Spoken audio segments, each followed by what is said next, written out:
सुप्रभात प्यारे बच्चों। आज हिंदी विषय कक्षा 9 में हम काव्य में पढ़ेंगे अध्याय 4 प्रेम माधुरी, जिसके लेखक हैं भारतेंद्र हरिश्चंद्र। तो चलिए शुरू करते हैं। प्रेम माधुरी। कूके लगी कोयले कदम पर बैठ फेरी, धोई धोई पाती हिल हिल सरसे लगे। बोले लगे दादुर मयूर लगे नाचे फेरी, देख के संजोगी जन ही हर्षे लगे।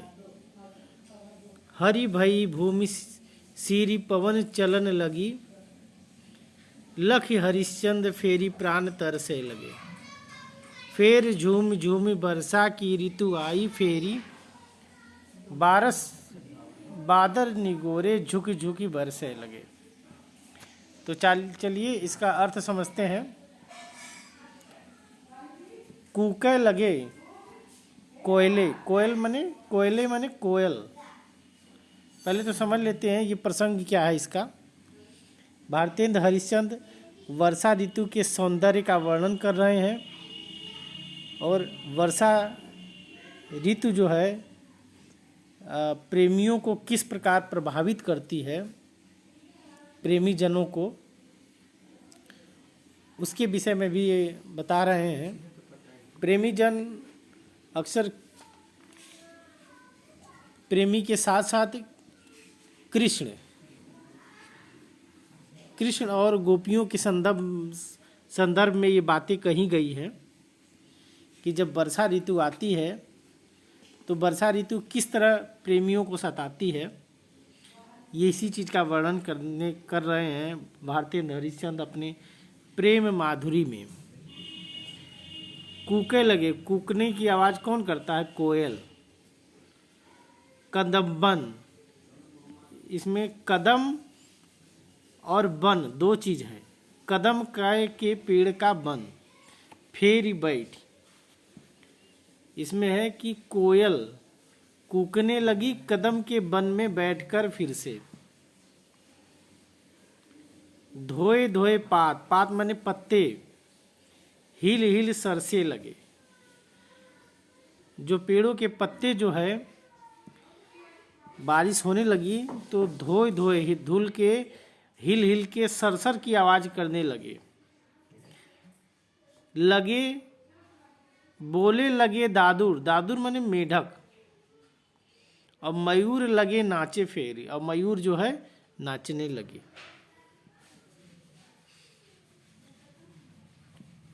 देख के संजोगी जन ही हर्षे लगे। संजोगी मतलब संयोग करने वाले, मिलने वाले प्रेमी प्रेमिका के। ये सब दृश्य देख के, ऊपर के जितने दृश्य हैं ये सब देख के प्रेमी जन के हृदय हर्षने लगे, प्रसन्नचित होने लगे। हर्षे मने प्रसन्नचित होने लगे। हरि भई भूमि, भूमि भी हरी हो गई है। बारिश होती है, तपती गर्मी के बाद जब बारिश होती है तो सारी घासें जो है हरी हो जाती हैं। और सीरी मने होता है ठंडी। पवन चलने लगी, हल्की हल्की ठंडी पवन चलने लगी।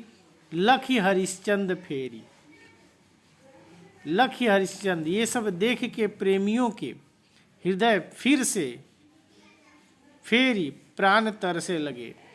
प्रेमियों के हृदय फिर से मिलने के लिए तरसने लगे, फिर से प्राण तरसे लगे। प्राण मतलब उनके मन, हृदय जो है फिर से मिलने के लिए तरसने लगे। फिर झूम झूम वर्षा की ऋतु आई, ये वर्षा की ऋतु फिर हर साल की तरह फिर बार बार जो है ये झूम झूम के इस बार भी आ गई है। बादल निगोरे झुकी झुकी बरसे लगे। बादल निगोरे का मतलब, निगोरे मतलब निष्ठुर, जो दयावान नहीं है, वो झुक झुक के इस बार भी जो है बार बार बारिश करने लगे हैं, जिससे हमारा मन मिलने के लिए तरस रहा है, आतुर हो रहा है। एक बार फिर से देख लीजिए। इसका अर्थ यहाँ से भारतेंदु जी वर्षा ऋतु के मनोहर दृश्य का सदृश चित्रण कर रहे हैं और कह रहे हैं कि वर्षा ऋतु के आने पर कोयल कदम के वृक्षों पर बैठकर कूकने लगी हैं कि वर्षा ऋतु के आने पर कोयल वृक्ष पर बैठ के जो है बोलने लगती हैं, तो वही कूक रही हैं। और वर्षा के जल से धुल धुल के पत्ते हिलकर अपनी सौंदर्यता को सरसे लगे सरसराहट की आवाज़ के साथ अपनी सुंदरता को प्रदर्शित कर रहे हैं। मेढक बोलने लगे और मयूर नाचने लगे। फिर से वर्षा का आगमन देख के संयोगी जन का हृदय प्रसन्न एवं प्रफुल्लित होने लगा। वर्षा के जल से धुली सारी धरती हरी भरी हो गई है। वर्षा के ऋतु के आने से पड़ने से बारिश पड़ने से सारी धरती जो है हरी भरी हो गई है और शीतल मंद मंद हवाएं चलने लगी हैं। कवि कहते हैं कि ऐसे वातावरण में वियोगी का हृदय, वियोगी व्यक्तियों का हृदय जो है फिर से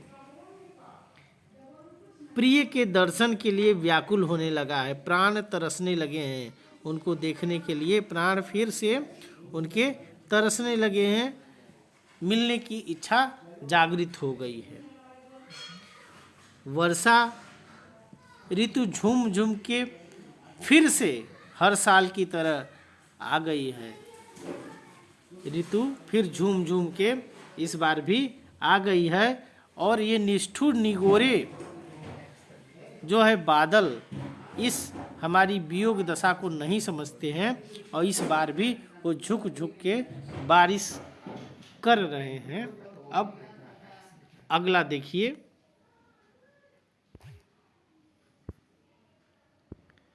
अगला है पद्यांश।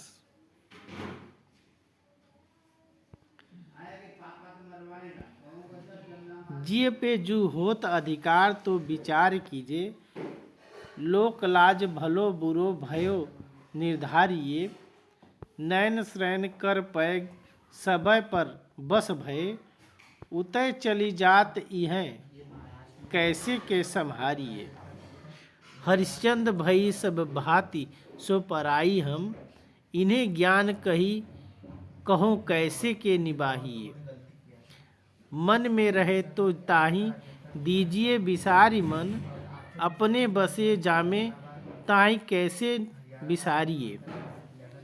आइए इसका अर्थ समझते हैं।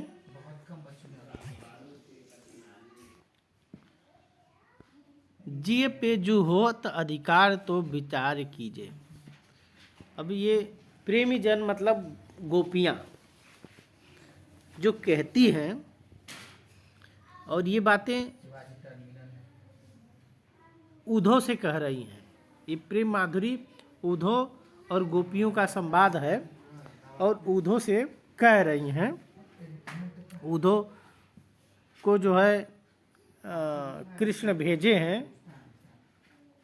ब्रज में, गोकुल में, कि आप जाइए और संदेश लेके आइए, तो उन्हीं का संवाद है।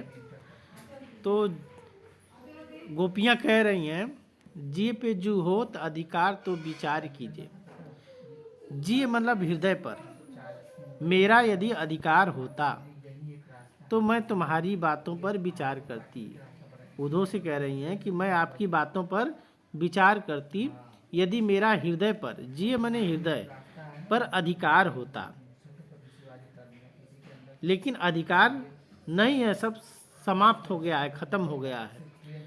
क्या? लोकलाज भलो बुरो, लोकलाज भी समाप्त हो गया है, भला बुरा का विचार खत्म हो गया है, भले निर्धारिये, और ये बिना आधार का हो गया है। कोई उचित अनुचित का कोई आधार नहीं रह गया है। नैन, नैन मने आँखें, श्रैन मने कान, कर मने हाथ, पग मने पैर, सबय पर बस भय, सब पर बस हो गया है।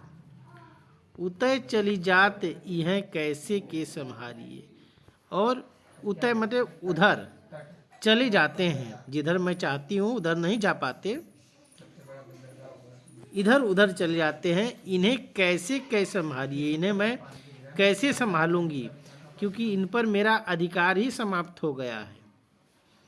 हरिश्चंद्र भई सब भांति सो पराई हम, और गोपियाँ कह रही हैं कि मैं तो हर भांति से, हर तरह से अब तो पराई हो गई हूँ, मेरे अंग प्रत्यंग भी मेरे अधिकार में नहीं है, मेरे अनुसार नहीं चलते हैं, मैं हर तरह से पराई हो गई हूँ। इन्हें ज्ञान कही कहो कैसे के निभाइए, इन्हें ज्ञान कहो कही कहो कैसे के निभाइए। हमें जो है ज्ञान के मार्ग, ज्ञान का उपदेश देके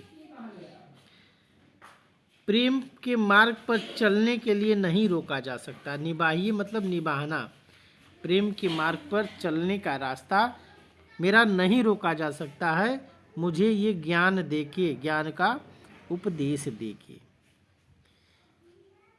मन में रहे तो, मन में रहे जो ताही दीजिए विसार मन।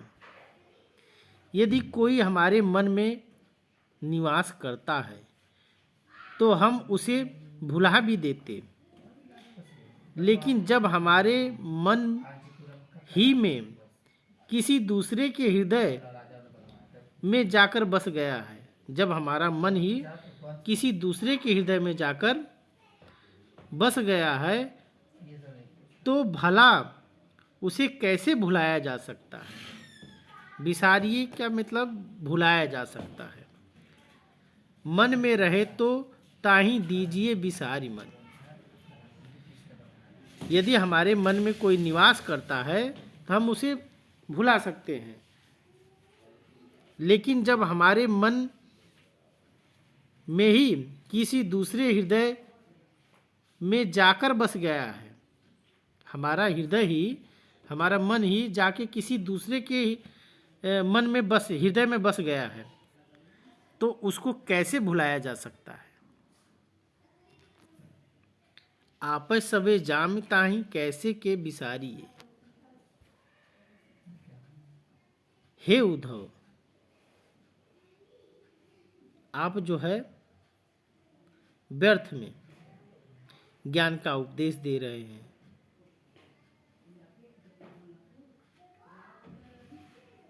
हैं, हमारे लिए कृष्ण को भुलाना मुश्किल है, हम नहीं भुला। आइए एक बार फिर से इसको देखते हैं। जिये पे जो हो अधिकार तो विचार कीजिए। गोपियाँ उद्धव से कहती हैं, हे उद्धव, यदि हमारा अपने मन पर अधिकार हो तो हम तुम्हारी बातों पर विचार करती, लोक लाज भला बुरा भी उचित रूप से निर्णय करती, परंतु हम क्या करें, हमारा मन हमारे बस में नहीं है। किंतु हम क्या करें, हमारा मन जो है हमारे बस में नहीं है। यहाँ तक कि हमारे नेत्र, हमारे कान, हमारे हाथ, हमारे पैर आदि सभी अंग कृष्ण के बस में हो गए हैं। सबय पर बस भय, किसका बस हुआ? कृष्ण का हो गया है। इन पर भी हमारा अधिकार नहीं है।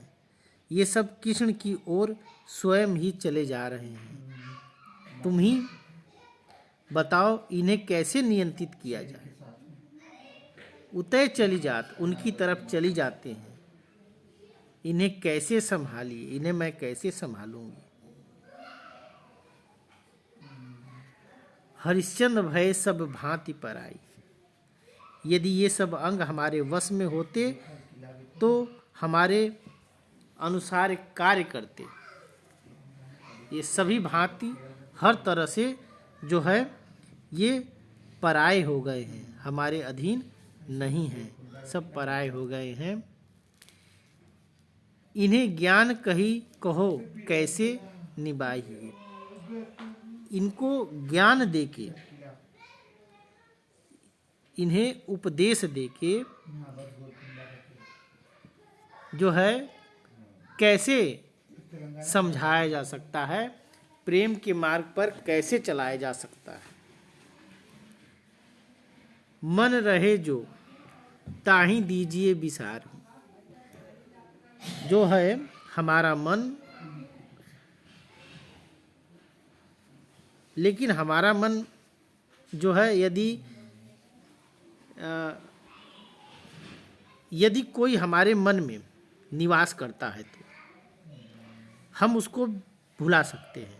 इसका मतलब ये है कि मन में रहे, यदि हमारे मन में कोई रहता है जो ताहि दीजिए विसारी, तब तो हम उसको भुला सकते हैं। विसार माने भुला सकते हैं।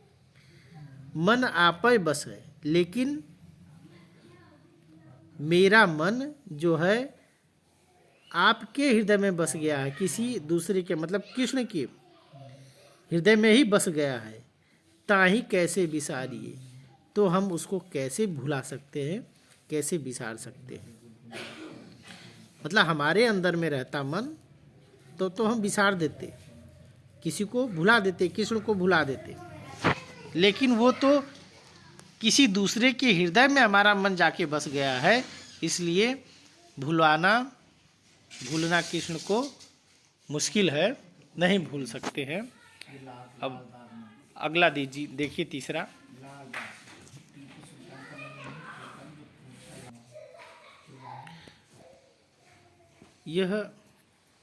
यहाँ देखिए, यह संग में लागिए डोली सदा, बिन देख न धीरज आनती हैं।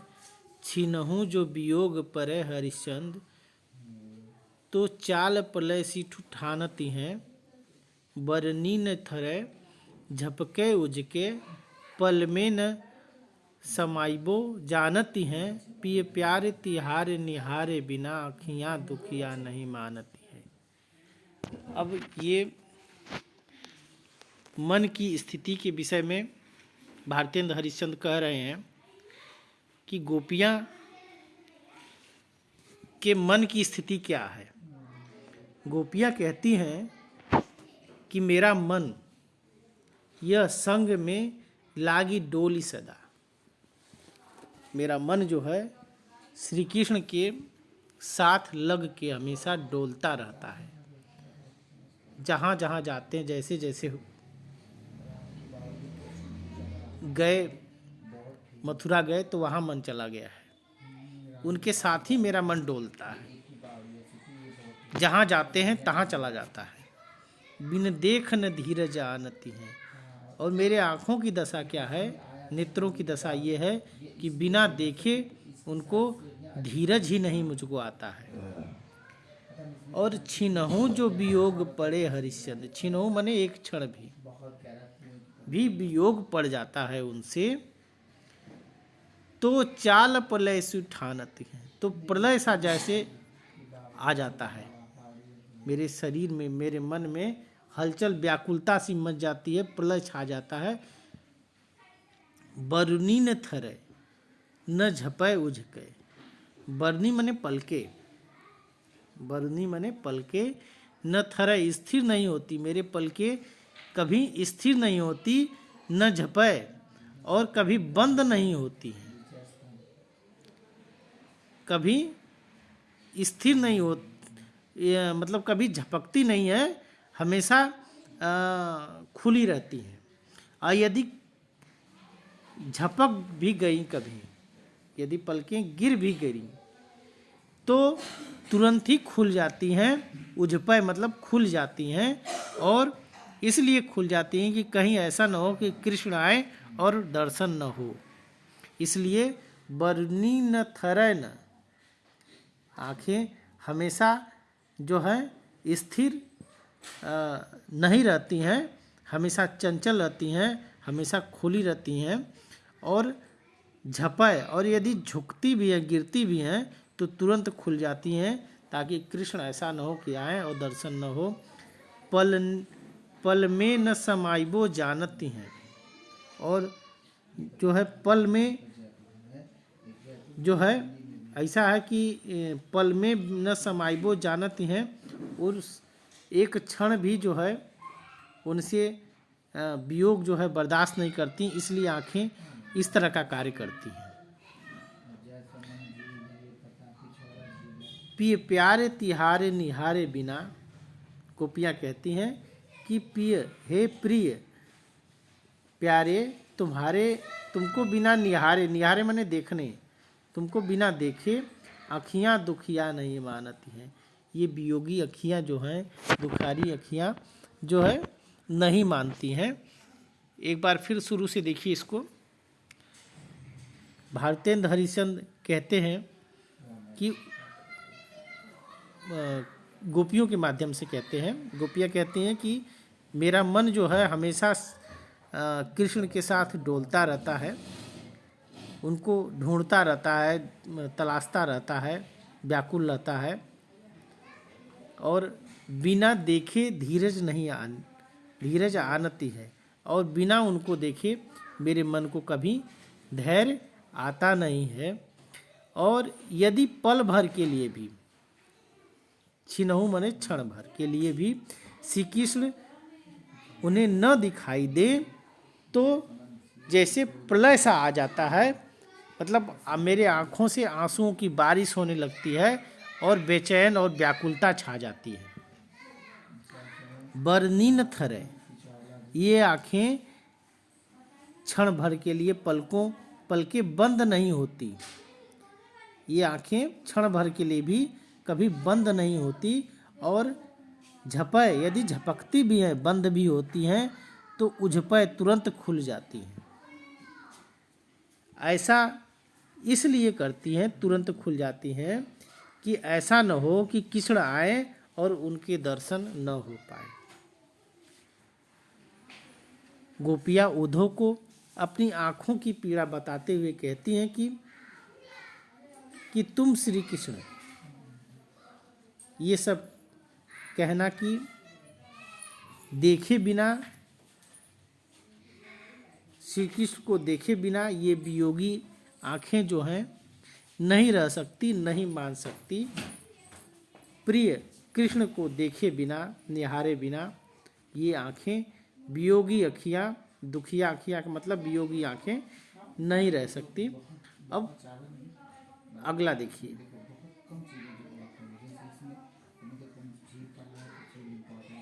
आगे चौथा है,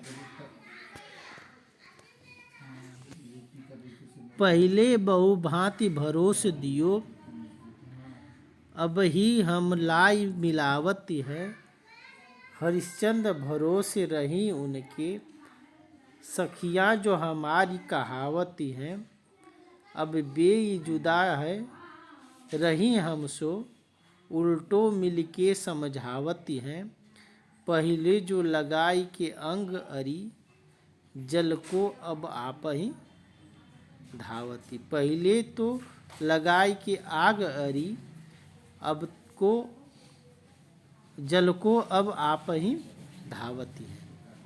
अब इसका अर्थ देखिए,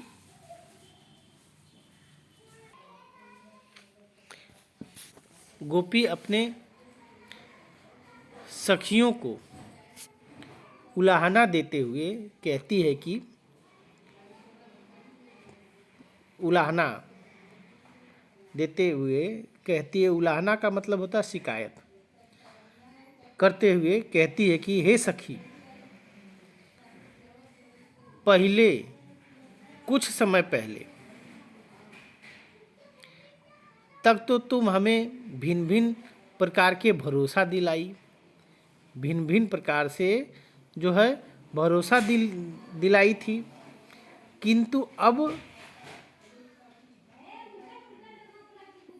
भरोसा दिलाई थी कि कृष्ण अभी जो है कृष्ण को लाकर तुमसे मिला देंगे, अब ही हम लाए मिलावत है, कृष्ण को लाकर तुमसे मिलाते हैं।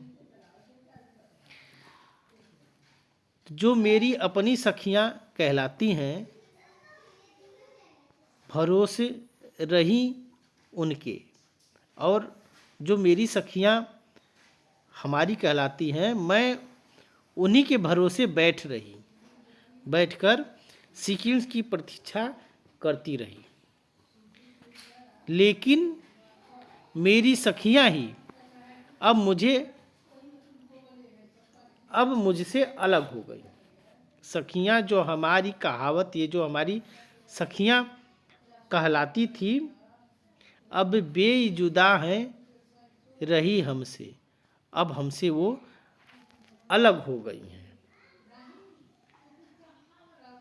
उल्टो मिल के समझावती है, अब उल्टा मिल के हम ही को वो समझा रही हैं। अब कृष्ण को मिलाने की अपेक्षा सभी इकट्ठी होकर हमको ही समझाने लग रही हैं, उल्टा समझाने लग रही हैं, और कह रही हैं, हे सखी तुमने पहले तो हमारे हृदय में प्रेम की आग लगाई, पहले तो लगाई कि आग अरी। गोपी कहती है कि पहले तो मेरे हृदय में तुमने आग लगाई, अब उसे बुझाने के लिए स्वयं ही पानी लेकर दौड़ती फिर रही हो। उसे बुझाने के लिए जो है तुम ही जो है पानी ला रही हो। कहने का मतलब ये प्रेम तो तुम ही लोगों ने जगाया, अब उसको शांत करने का उपाय भी तुम ही लोग कर रही हो। तो ये चौथा पद्यांश हुआ। अब आगे का देखिए, 5वां।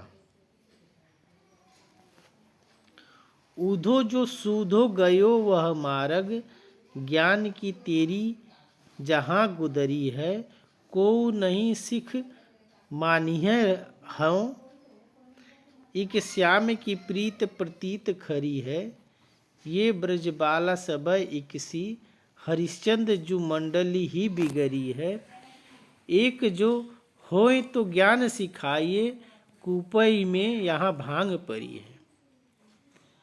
अब देखिए इसका अर्थ,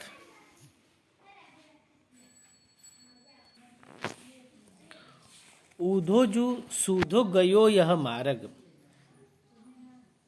गोपियाँ कहती हैं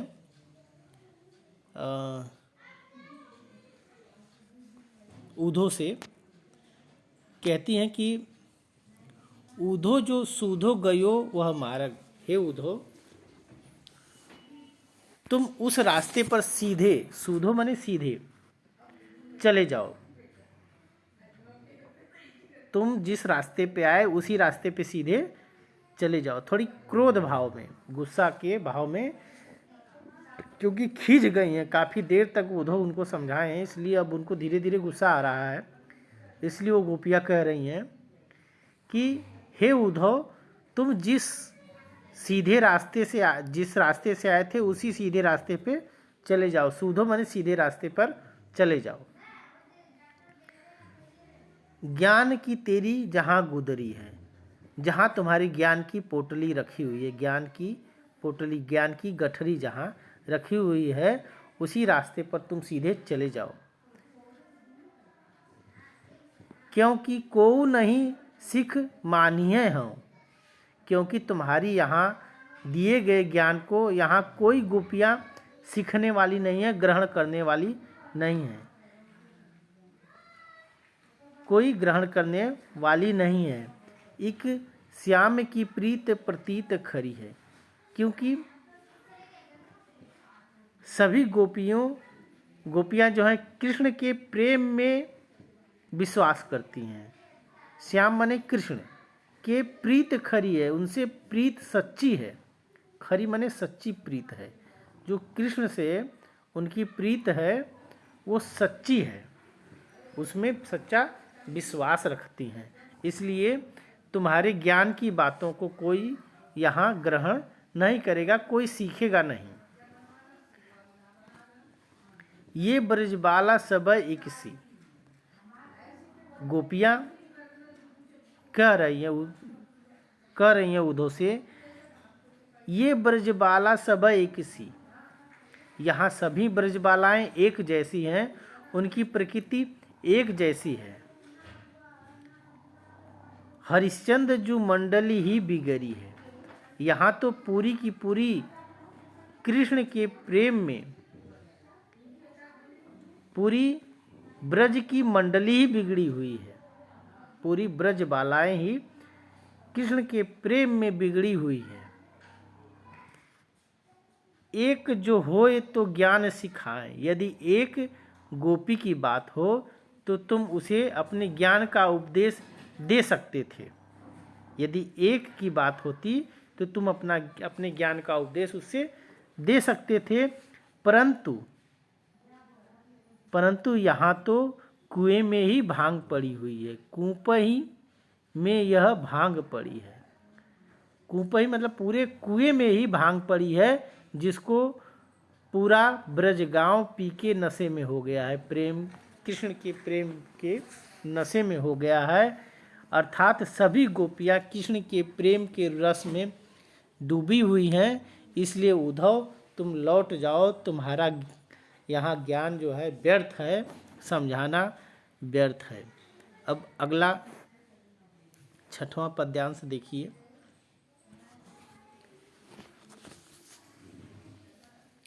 6वां है, सखी आयो बसंत ऋतु को कंत, चहुदिस फूल रही सरसो, बर शीतल मंद सुगंध समीर, 57 हार भयो गरसो, अब सुंदर सांवरो नंद किशोर, कहे हरिश्चंद्र गयो घर सो, परसों को बिताए दियो बरसों, तरसों कब पाए पिया तरसों परसों। अब इसका अर्थ समझिए।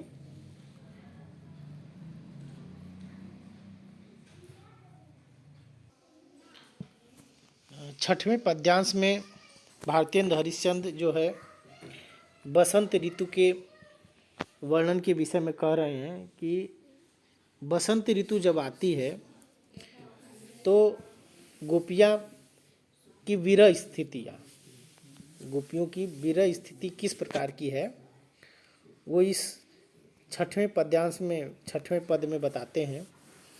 कहते हैं, सखी एक कृष्ण के वियोग में व्यथित है और दूसरे सखी से कहती है, सखी आयु बसंत ऋतु को कंत। कंत बने होता है पति, कि बसंत ऋतु जो सब ऋतुओं का पति है, मतलब बड़ा है, ऋतुराज है, वो अब आ गया है। एक सखी गोपी जो है दूसरे सखी से कहती है कि बसंत ऋतुओं का राजा जो है, ऋतुओं का राजा बसंत जो है अब आ गया है। चहुदिस फूल रही सरसों, और चारों दिशाओं में अब सरसों जो है पीली पीली फूलने लगी है। बर शीतल मंद सुगंध समीर, वातावरण में अत्यधिक सुखद सुंदर मंद सुगंध वाली हवा जो है, सुगंध समीर, समीर मने हवा, बहने लगी है। वातावरण चारों तरफ सुगंधित है और मंद मंद शीतल शीतल जो है हवाएं सुगंधित बह रही हैं। लेकिन 57 हार भयो गरसो, लेकिन बसंत ऋतु का मादक वातावरण, ऐसा जो है मनमोहक वातावरण जो है श्री कृष्ण के बिना हमें जो है सता रहा है। 57 हार, हार माने गले का हार, सोने का हार जो जैसे गले में चुभता है, उस प्रकार का ये जो है कष्टदायी हो गया है हमारे लिए। अब सुंदर सांवरो नंद किशोर, जो सुंदर सांवले नंद किशोर श्री कृष्ण थे, कहे हरिश्चंद्र गयो घर सो, जब घर से निकल के वो गए तो हमसे वे कह कर गए थे। श्री कृष्ण हमसे यह कह कर गए थे कि वे परसों तक मथुरा से लौट आएंगे। परसों को बिताए दियो बरसों, परसों तक लौट के आ जाएंगे। पर परसों अब तक नहीं आया, अब बरसों हो गया। बरसों मतलब कई वर्ष हो गए। परसों अब कई वर्षों में बदल गया और मथुरा से श्री कृष्ण अब वापस लौट के नहीं आए। तरसों कब पाए पिया परसों। हम तो अपने प्रियतम श्री कृष्ण के चरणों का स्पर्श करने के लिए, पाने के लिए जो है तरस रहे हैं। न जाने कब उनके अब दर्शन होंगे, अब कब मिलेंगे। तरसो मेरा मन तरस रहा है, कब उनके दर्शन होंगे। अब अगला देखिए 7वां पद्यांश।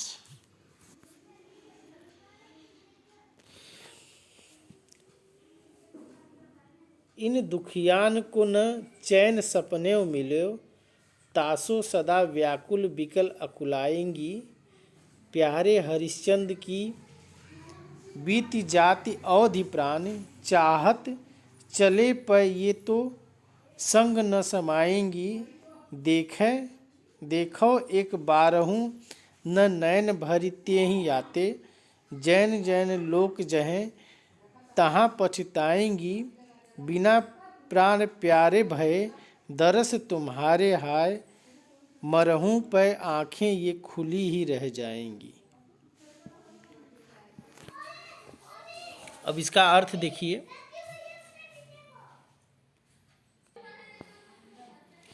इन दुखियान को न चैन सपने मिलो, तासो सदा व्याकुल बिकल अकुलाएंगी। ऊधो से गोपियाँ अपनी विरह दशा बता रही हैं, विरह की स्थिति बता रही हैं। कह रही हैं कि इन दुखियानिन को चैन न सपने मिलो। इस दुखियारिन जो गोपियाँ हैं अपने लिए कह रही हैं कि प्रीतम श्री कृष्ण के विरह में व्याकुल आँखों को स्वप्न में भी शांति नहीं मिली। सपने माने स्वप्न। उनके विरह में व्याकुल जो मेरी आँखें हैं उनको सपने में भी शांति नहीं मिली, चैन नहीं मिला। चैन माने शांति नहीं मिली। तासो सदा व्याकुल बिकल अकुलाती हैं, क्योंकि आज भी वे स्वप्न में भी कृष्ण के दर्शन नहीं करने के कारण व्याकुल हैं, व्याकुलाती रहती हैं, व्याकुल रहती हैं, परेशान रहती हैं। तासो सदा, सदा माने हमेशा, व्याकुल, बिकल अकुलानी है। अकुलानी माने घबराती रहती हैं, क्योंकि सपनों में भी उनका दर्शन नहीं हुआ, इसलिए सपने में भी उनको शांति नहीं मिली। प्यारे हरिश्चंद्र जू की बात बीती जाति अवधि प्राणी, चाहत चले पे ये तो संग न समाएंगी। इसलिए इसी कारण हमारी आंखें सदैव प्रिय के दर्शन में आकुल रहती हैं।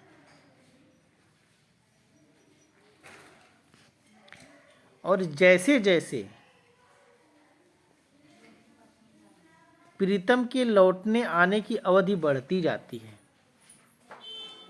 वैसे वैसे हमारे प्राण शरीर त्यागने के लिए व्याकुल होते जा रहे हैं। प्यारे हरिश्चंद्र की बीती जाती अवधि प्राण, जो हमारे प्राणों की अवधि है, अवधि माने समय, वो बीता जा रहा है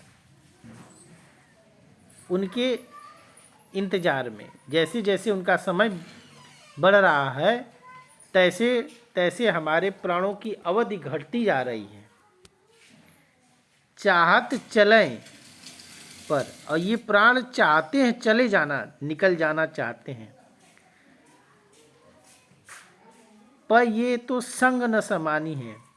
लेकिन प्राणों के चले जाने पर भी आंखें खुली रहना चाहती हैं, समाना नहीं चाहती, आंखें बंद नहीं रहना चाहती, आंखें खुली रहना चाहती हैं। क्योंकि इन आंखों ने आज तक भी जी भर के कृष्ण का दर्शन नहीं किया। देखी न एकहु बार नैन भरी ताही आते। क्योंकि इन आंखों ने एक बार भी कृष्ण को, इन आंखों ने, नैन नैन माने आंखें, जी भर के उनको नहीं देखा, एक बार भी उनको जी भर के नहीं देखा, उनके दर्शन नहीं किए हैं।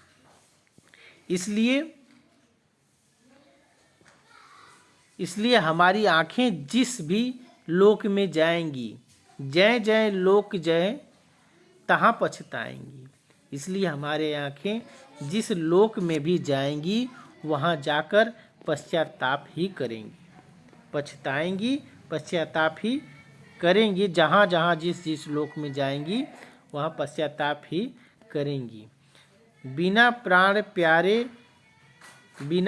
प्यारे भय दरस तुम्हारे हाय। हे उद्धव, उद्धव से कहती हैं गोपियाँ कि तुम मेरा संदेशा कृष्ण तक पहुंचा देना और उनसे कहना कि उनके दर्शन के बिना हमारी आंखें मृत्यु के पश्चात भी अपने प्रियतम के दर्शन के लिए खुली ही रह जाएंगी।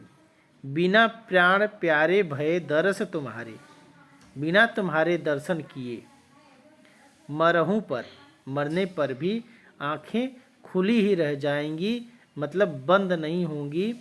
उनको ये आशा लगी रहेगी कि शायद तुम्हारे दर्शन हो जाए। तो आशा करते हैं कि ये जो है प्रेम माधुरी भारतेंद्र हरिश्चंद्र की आपको समझ में आई होगी। इसको जो है बढ़िया से आप लोग रिवाइज करके अर्थों को समझिए। आज के लिए बस इतना ही। धन्यवाद।